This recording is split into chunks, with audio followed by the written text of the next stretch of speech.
Israel strikes in Qatar. Following breaking news, the Israeli military has carried out airstrikes on Hamas leadership here in the Qatari capital. Israel strikes Hamas officials in Qatar's capital Doha. Homes of several senior Hamas members residing in the Gulf country were hit. The Palestinian group claims Israel targeted its negotiators who were working on a Gaza truce deal. Explosions rocked the skies over Doha. For the first time in history, Israel had struck deep inside Qatar, targeting senior Hamas leaders in a city known more for luxury skyscrapers than war. Why would Israel take such a bold step, and what does this mean for global politics? On September 9, 2025, residents of Doha's Qatari district awoke to the sound of blasts. Smoke rose above glass towers, and the world realized a new front in the Israel-Hamas conflict had just opened. Israel confirmed the strike, saying it had specifically targeted Hamas leaders who were operating from safe havens in Qatar. Hamas officials later admitted that several top aides were killed, including the son of negotiator Khalil al-Hayya. To understand why Israel would risk striking inside Qatar, we need to explore Doha's unique role in Middle Eastern politics. For decades, Qatar has hosted Hamas leaders in exile, allowing them to live, meet, and negotiate under its protection. Doha was not just a sanctuary, it was also the world's bridge for diplomacy, hosting ceasefire and hostage talks between Hamas, Israel, and the United States. But to Israel, this safe haven looked more like a threat. By hosting Hamas, Qatar became a center of operations for Israel's greatest enemy.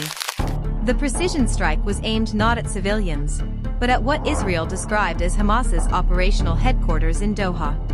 The explosions ripped through offices and residences, leaving behind charred buildings and shattered glass.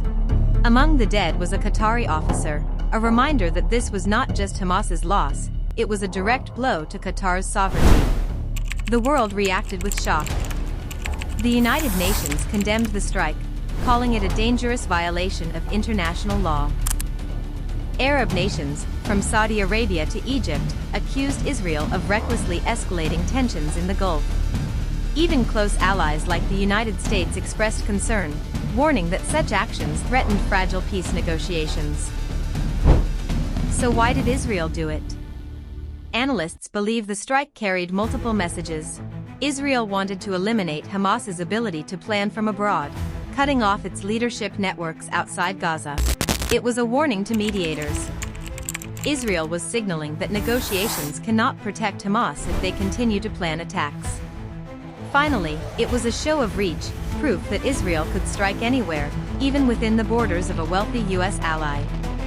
This strike may change the geopolitics of the region in profound ways.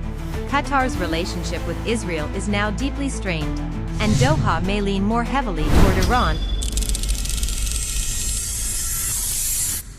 Iran's Supreme Leader Ayatollah Ali Khamenei said in his televised address this morning that the U.S. should know Iran is not one to surrender. He warned a U.S. military incursion would result in damage, and Iran will stand firmly in the face of imposed war.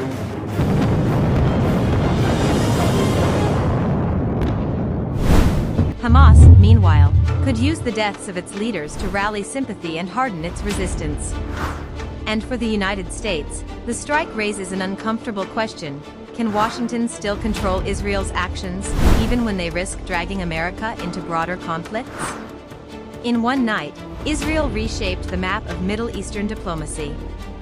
By striking Qatar, it forced the world to ask, is this the beginning of a new regional war, or the desperate act of a nation seeking security at any cost? This is not just about Israel and Hamas.